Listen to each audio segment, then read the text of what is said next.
പ്രിയപ്പെട്ട സുഹൃത്തുക്കളെ, എൻ്റെ ഈ വീഡിയോയുടെ തലവാചകം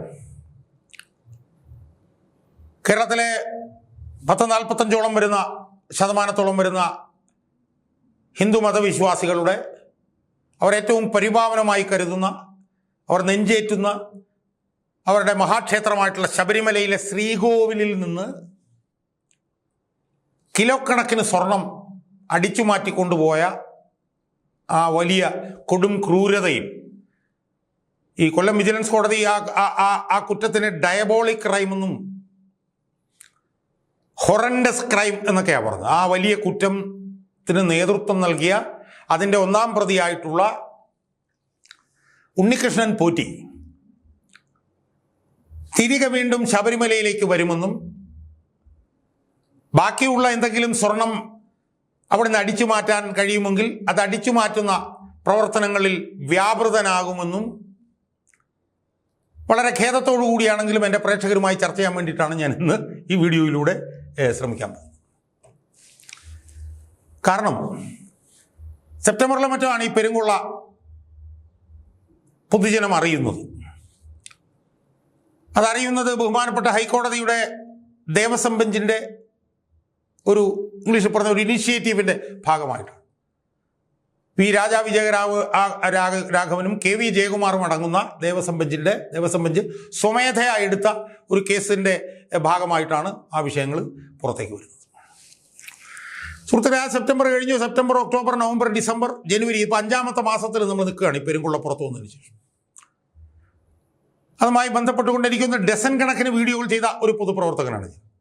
വളരെ വസ്തുനിഷ്ഠമായി, വളരെ വിശകലനാത്മകമായി ആ കാര്യത്തിൽ ദേവസ്വം ബെഞ്ചും അതുപോലെ തന്നെ ജസ്റ്റിസ് A ബദറുദ്ദീൻ്റെ ബെഞ്ചും പ്രഖ്യാപിക്കുന്ന വിധിന്യായങ്ങളെല്ലാം വളരെ ആഴത്തിൽ വിശകലനാത്മകമായി വിശ്വാസയോഗ്യതയോടുകൂടി ജനങ്ങളുടെ മുമ്പിൽ അവതരിപ്പിച്ച ഒരു പൊതുപ്രവർത്തകൻ ഞാനായിരിക്കുമെന്നുള്ള അവകാശവാദം ഞാൻ എൻ്റെ പ്രേക്ഷകരുടെ മുന്നിലേക്ക് വെക്കുകയാണ്. അപ്പോൾ ആ പൊതുപ്രവർത്തകനെ അങ്ങനെ ചെയ്ത ഒരു പൊതുപ്രവർത്തകനായിട്ടുള്ള ഒരു അഭിഭാഷകനും കൂടിയായിട്ടുള്ള എനിക്ക് ഉണ്ണികൃഷ്ണൻ പോറ്റി സർവശക്തിയുമായി വീണ്ടും ശബരിമലയിലേക്ക് വരും എന്ന് പറയുമ്പോൾ എനിക്കൊരല്പം മനോവേദനയുണ്ട് എന്ന് പറയുന്നതിൽ എനിക്ക് യാതൊരു മടിയുമില്ല. കാരണം ഈ ശബരിമല പെരുങ്കൊള്ളയുടെ അന്വേഷണവുമായി ബന്ധപ്പെട്ടുകൊണ്ട് ആ വിഷയം ആദ്യം പുറത്തു കൊണ്ടുവരികയും ഏതാണ്ട് 11ഓളം ഇടക്കാല റിപ്പോർട്ടുകൾ പ്രസിദ്ധീകരിക്കുകയും ചെയ്ത, ഇടക്കാല ഉത്തരവുകൾ കൊണ്ടുവരികയും ചെയ്ത ഹൈക്കോടതിയുടെ ദേവസ്വം ബെഞ്ചിനെ ഒരുപക്ഷെ ഏറ്റവും കൂടുതൽ പൊതുമണ്ഡലത്തിൽ പിന്തുണച്ചിട്ടുള്ള പലരിലും ഒരാൾ ഞാനായിരിക്കും എന്നാണ് ഞാൻ ഈ അവസരത്തിൽ വിശ്വസിക്കുന്നത്. കേരളത്തിലെ പ്രതിപക്ഷമായിട്ടാണ് ജസ്റ്റിസ് V രാജാ വിജയരാഘവൻ പ്രവർത്തിച്ചത് എന്ന് കാര്യകാരണ സഹിതം ഞാൻ വീഡിയോ ചെയ്തത് ഞാൻ ഓർക്കുന്നു. ഈ കഴിഞ്ഞ ഡിസംബർ 9-11 തീയതികളിൽ നടന്ന തദ്ദേശ സ്വയംഭരണ തെരഞ്ഞെടുപ്പിൽ ശബരിമല പെരുങ്കൊള്ള ജനങ്ങളുടെ ഇടയിൽ വലിയൊരു ചർച്ചാ വിഷയമാക്കുന്നതിൽ ഒരു പങ്ക് എൻ്റെ വീഡിയോകളിലൂടെയും എൻ്റെ ഇൻ്റർവ്യൂകളിലൂടെയും എനിക്ക് ചെയ്യാൻ കഴിഞ്ഞു എന്നും ഞാൻ വിശ്വസിക്കുന്നു. സുഹൃത്തുക്കളെ, അവിടങ്ങളിലെല്ലാം തന്നെ ഞാൻ ടു ദ ഹിൽറ്റ്, അങ്ങേയറ്റം ഞാൻ ഈ ദേവസ്വം ബെഞ്ചിൻ്റെ വിധിന്യായങ്ങളെ ഞാൻ പിന്തുണയ്ക്കുകയായിരുന്നു. സുഹൃത്തുക്കളെ, എൻ്റെ പല സുഹൃത്തുക്കളും എന്നോട് ഈ കേസ് അട്ടിമറിഞ്ഞു പോകും ഷാജഹാൻ എന്ന് പറയുമ്പോഴും ഞാൻ അവരോട് വിയോജിക്കുകയായിരുന്നു. ഒരിക്കലും ഈ കേസ് അട്ടിമറിക്കപ്പെടുകയില്ല എന്നാണ് ഞാൻ അവരോട് പറഞ്ഞിരുന്നത്. എൻ്റെ കാരണമായി ഞാൻ സൂചിപ്പിച്ചത് വളരെ ഇച്ഛാശക്തിയോടുകൂടി ആർജവത്തോടുകൂടിയുമാണ് ബഹുമാനപ്പെട്ട ഹൈക്കോടതിയുടെ ദേവസ്വം ബെഞ്ച് വിഷയത്തിൽ ഇടപെട്ടുകൊണ്ടിരിക്കുന്നത് എന്ന് ഞാൻ അവരോട് പറഞ്ഞു. ഈ കേസിൽ ഹൈക്കോടതിയുടെ നേതൃത്വത്തിൽ ഒരു പ്രത്യേക അന്വേഷണ സംഘം രൂപീകരിക്കപ്പെട്ടു. ആ അന്വേഷണ സംഘത്തിലെ ഉദ്യോഗസ്ഥന്മാർ ആരായിരിക്കണമെന്ന് ഹൈക്കോടതി തീരുമാനിച്ചു. ആ SIT എന്തൊക്കെ അന്വേഷിക്കണം എന്ന് ഹൈക്കോടതി അവരോട് പറഞ്ഞു എന്ന് ഞാൻ പറഞ്ഞു. അതുകൊണ്ട് ഹൈക്കോടതിയുടെ നേരിട്ട് നിയന്ത്രണത്തിലുള്ള ഈ SIT ഈ അന്വേഷണത്തിലൂടെ അതിലെ പ്രതികളെ പൊതുജന സമക്ഷം കൊണ്ടുവരും എന്നുള്ള ഉറച്ച വിശ്വാസം എനിക്കുണ്ട് എന്ന് ഞാൻ പറഞ്ഞു. അതുകൊണ്ട് ഈ കേസ് അട്ടിമറിക്കപ്പെടില്ല എന്നുള്ള ശക്തമായ വാദമാണ് ഞാൻ എൻ്റെ സുഹൃത്തുക്കളോട് സ്വകാര്യമായിട്ടും വീഡിയോകളിലൂടെയും ഞാൻ പറഞ്ഞുകൊണ്ട്. എന്നാൽ എൻ്റെ പ്രേക്ഷകരോട് എനിക്ക് വളരെ ഖേദപൂർവ്വം, വളരെ നിർഭാഗ്യകരമെന്ന് പറയട്ടെ, എനിക്ക് പറയാനുള്ളത് ഈ കേസ് പരിപൂർണമായി അട്ടിമറിക്കപ്പെട്ട് കഴിഞ്ഞിരിക്കുന്നു എന്നാണ്. ഞാൻ ആദ്യമായിട്ടാണ് ഇത്ര ഈ പറഞ്ഞ പോലെ സംശയലേശമന്യേ ഈ വിഷയം എൻ്റെ പ്രേക്ഷകരുടെ മുന്നിൽ വെക്കുന്നത്. അതുകൊണ്ടാണ് ഞാൻ പറഞ്ഞത് ഉണ്ണികൃഷ്ണൻ പോറ്റി ശബരിമലയിലേക്ക് തിരിച്ചു വരാനുള്ള സാധ്യതയുണ്ട് എന്ന് ഞാൻ പറഞ്ഞു. സുഹൃത്തുക്കളെ, അതിൽ ഇപ്പോൾ ഞാൻ ഏതൊരു ചാനലിൽ ശ്രീമാൻ ശ്രീജിത്ത് പണിക്കർ പറഞ്ഞ ഒരു കാര്യം ഞാൻ കേൾക്കുകയായിരുന്നു. അദ്ദേഹം പറഞ്ഞത് ഈ പങ്കജ് ഭണ്ഡാരി, ഗോവർദ്ധൻ എന്നീ പ്രതികളിൽ നിന്ന് പ്രത്യേക അന്വേഷണ സംഘം ഏതാണ്ട് 585 ഗ്രാം സ്വർണം പിടിച്ചെടുത്തു. ആ പിടിച്ചെടുക്കുന്നത് തൊണ്ടി ആയിരുന്നില്ല. കാരണം എന്താ, അവിടുന്ന് അടിച്ചു മാറ്റിയ സ്വർണം ഉരുക്കിയെടുത്തതാണ് ഈ 582 ഗ്രാം എന്ന് പങ്കജ് ഭണ്ഡാരിയും ഗോവർദ്ധനും ഒക്കെ പറഞ്ഞ വാക്ക് തൊണ്ട തൊടാതെ വിഴുങ്ങിക്കൊണ്ടാണ് അത് SIT പിടിച്ചെടുത്തത്. അതായത് അവർ കൊണ്ടുപോയ സ്വർണത്തിന് ഈക്വലൻ്റ് ആണ് എന്ന് പറഞ്ഞുകൊണ്ടാണ് അത് പിടിച്ചെടുത്തത്. അതിനെന്ത് വിലയാണുള്ളത്? അതെങ്ങനെയാണ് നിലനിൽക്കുക? കാരണം അത് തൊണ്ടിയല്ല. ആ പിടിച്ചെടുത്തുകൊണ്ട് പോയ സ്വർണം ഉരുക്കി വെച്ചതാണ് എന്ന് പ്രതികൾ പറഞ്ഞത് കേട്ടുകൊണ്ട് പ്രത്യേക അന്വേഷണ സംഘം അത് പിടിച്ചെടുത്ത് കൊണ്ടുവന്നിട്ട് തൊണ്ടിയായിട്ട് അവതരിപ്പിക്കുകയാണ്. സുഹൃത്തുക്കൾ, എന്തൊരു അബദ്ധമാണ് നമ്മളെന്ന് ആലോചിക്കുകയാണ്. ഇടയ്ക്കൊരു പ്രധാനപ്പെട്ട ഒരു വീഴ്ച ഞാൻ സൂചിപ്പിച്ചെന്നേ. ഇപ്പോൾ ഇപ്പോൾ മുരാരി ബാബു പുറത്തേക്ക് പോയി, ഉണ്ണികൃഷ്ണൻ പോറ്റി പുറത്തേക്ക് പോകാൻ ഉള്ള സാധ്യത വന്നിരിക്കുന്നു. ശ്രീകുമാർ എന്ന് പറഞ്ഞ ഒരാളുടെ അയാൾക്കും ജാമ്യം അനുവദിച്ചിരിക്കുന്നു. പങ്കജ് ഭണ്ഡാരി ജാമ്യത്തിന് സുപ്രീം കോടതിയിൽ പോയിരിക്കുന്നു. കാരണം 90 ദിവസം കഴിഞ്ഞിട്ടും കുറ്റപത്രം സമർപ്പിക്കുന്നില്ല. ഭാഗികമായി കുറ്റപത്രം സമർപ്പിക്കാത്തതിനെ കുറിച്ചിട്ടുള്ള വാർത്തകൾ ചോർത്തുകയാണ് SIT ചെയ്തുകൊണ്ട്. ഇപ്പോൾ SITയുടെ പ്രധാനപ്പെട്ട പണി അന്വേഷണത്തെക്കാൾ കൂടുതൽ വാർത്ത ചോർത്തലിലേക്ക് അവരെ കേന്ദ്രീകരിച്ചുകൊണ്ടിരിക്കുന്നു. ഇപ്പം എൻ്റെ സുഹൃത്ത് ദാമോദർ പ്രസാദ് കഴിഞ്ഞ ദിവസം ഒരു ചാനലിൽ പറയുന്നത് തന്ത്രിയെ അറസ്റ്റ് ചെയ്തതിനെ തുടർന്ന് കേസ് ഏതാണ്ട് അവസാനിച്ചു, അന്വേഷണം ഏതാണ്ട് അവസാനിച്ചു. തന്ത്രിയെ അറസ്റ്റ് ചെയ്തതിന് ശേഷം പിന്നീട് ഒന്നും കേൾക്കുന്നില്ല.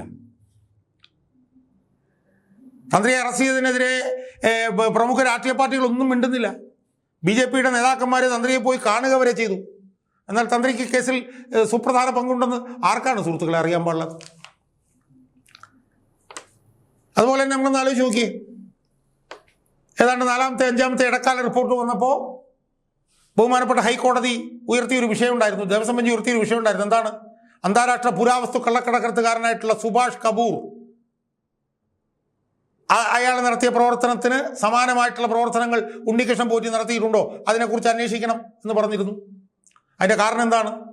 ഈ വാതിൽപ്പാളികളുമായി ബന്ധപ്പെട്ടുകൊണ്ട് ഉണ്ണികൃഷ്ണൻ പോറ്റി അവിടെ ഒരുത്തരെ ശബരിമലയിൽ കൊണ്ടുവരികയും ഇതിൻ്റെ എല്ലാ മാതൃകകളൊക്കെ എടുത്ത് വാതിൽ തന്നെ പുറത്തേക്ക് കൊണ്ടുപോയി എന്ന് മാത്രമല്ല, അവിടെയൊക്കെ ഉള്ള ഇതിൻ്റെ എല്ലാ മാതൃകകൾ, ദ്വാരപാല ശില്പത്തിൻ്റെയൊക്കെ മാതൃകകൾ എടുത്ത് പുറത്തേക്ക് കൊണ്ടുപോയതിനെക്കുറിച്ച് ഹൈക്കോടതി ഒരു ഇടക്കാല ഉത്തരവിൽ വിശദമായി പറഞ്ഞപ്പോഴാണ് ഹൈക്കോടതി ഡിവിഷൻ ബെഞ്ച് സുഭാഷ് കപൂർ എന്ന് ഉള്ള ആളുമായി ബന്ധപ്പെട്ട് അന്വേഷണം നടത്തണം എന്ന് ഒരു ഇടക്കാല ഉത്തരവിൽ രേഖാമൂലം എഴുതി വെച്ചത്. നമുക്കറിയാലോ, അതിനെ തുടർന്ന് കേരളത്തിലെ മുൻ പ്രതിപക്ഷ നേതാവ് ശ്രീമാൻ രമേശ് ചെന്നിത്തല അദ്ദേഹത്തോടൊരു വിദേശ വ്യവസായി പറഞ്ഞതനുസരിച്ച് ഇത് അന്താരാഷ്ട്ര പുരാവസ്തു മാർക്കറ്റിലേക്ക് ഇത് പോയിട്ടുണ്ടാവുമെന്നും 500 കോടി രൂപയ്ക്ക് ഇത് വിറ്റിട്ടുണ്ടാവും എന്നൊക്കെ അദ്ദേഹം പറഞ്ഞു. അദ്ദേഹം പോയി SITക്ക് മൊഴി കൊടുത്തു. ആ മൊഴി കൊടുത്തതിനെ തുടർന്ന് എന്തോ ഒരു D മണി എന്ന് പറഞ്ഞ ഒരാളെ കൊണ്ടുവന്നു, അന്വേഷിച്ചു, അയാളെ പറഞ്ഞു വിട്ടു. അതോടുകൂടി ആ അന്വേഷണം SIT അങ്ങ് അവസാനിപ്പിച്ചു. നമ്മൾ രമേശ് ചെന്നിത്തല പറഞ്ഞത് മുഖവിലേക്ക് എടുക്കണ്ട, പക്ഷേ ഹൈക്കോടതി പറഞ്ഞതെങ്കിലും നമ്മൾ മുഖവിലേക്ക് എടുക്കണ്ടേ സുഹൃത്തുക്കളെ? ഹൈക്കോടതി പറഞ്ഞ അന്വേഷണമെങ്കിലും നടത്തണ്ടേ? അന്വേഷണം ഒന്നും നടത്തിയിട്ടില്ല. അതുപോലെ തന്നെ നമുക്കറിയാമല്ലോ, ഹൈക്കോടതി ഒരു ഇടക്കാല ഉത്തരവിലൂടെ ഇതിനകത്ത് ക്രിമിനൽ ഗൂഢാലോചന നടന്നിട്ടുണ്ട്.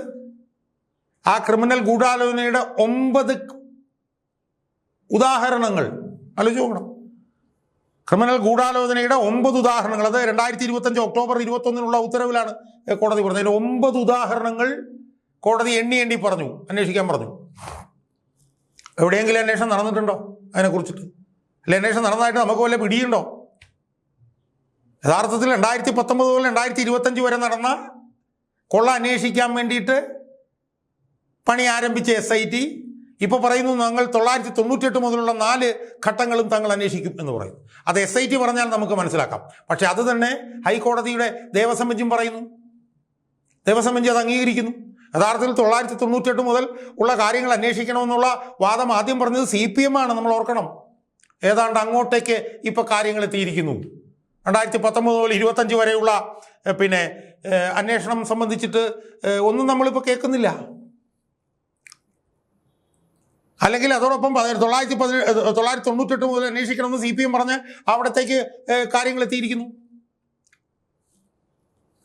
തന്ത്രി അറസ്റ്റ് ചെയ്തതിനു ശേഷം അന്വേഷണം എങ്ങോട്ട് പോവുകയാണെന്നുള്ളത് സംബന്ധിച്ച് നമ്മുടെ കയ്യിൽ ഒരു തെളിവുമില്ല സുഹൃത്തുക്കൾ.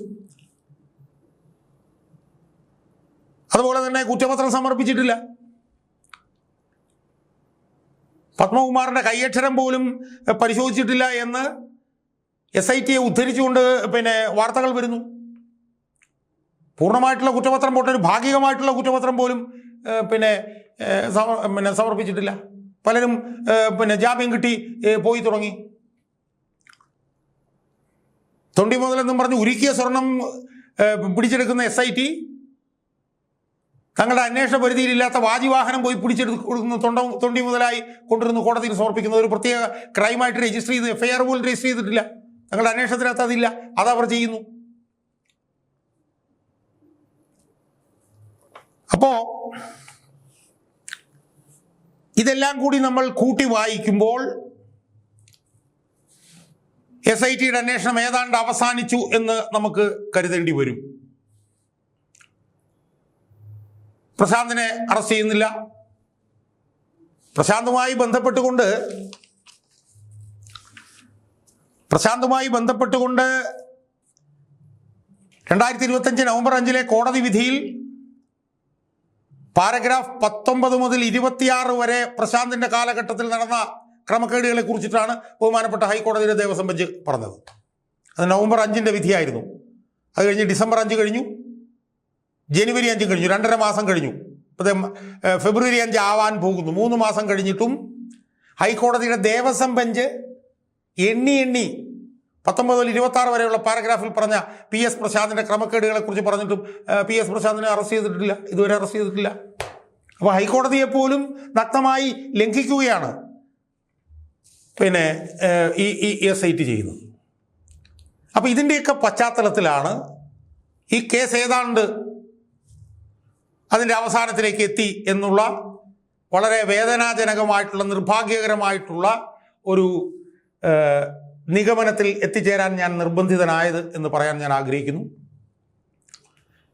ഈ കേസിന് CBIയിലേക്ക് പോയാൽ പോലും എത്രത്തോളം ഞാൻ CBIയുടെ പിന്നെ ഹൈക്കോടതിയുടെ നിരീക്ഷണത്തിലുള്ള CBI അന്വേഷണം എന്നാണ് ഞാൻ പറഞ്ഞത്. പക്ഷേ അതിൽ പോലും എനിക്കിപ്പം വലിയ വിശ്വാസമില്ല എന്നുള്ള നിലയിലേക്കാണ് ഞാൻ ഇപ്പോൾ കാര്യങ്ങൾ എത്തിയിരിക്കുന്നത്. കാരണം ഹൈക്കോടതി നിയന്ത്രണത്തിലുള്ള പ്രത്യേക അന്വേഷണ സംഘത്തിൻ്റെ അന്വേഷണം പോലും പരിപൂർണമായി അട്ടിമറിക്കപ്പെട്ടിരിക്കുകയാണ് സുഹൃത്തുക്കളെ.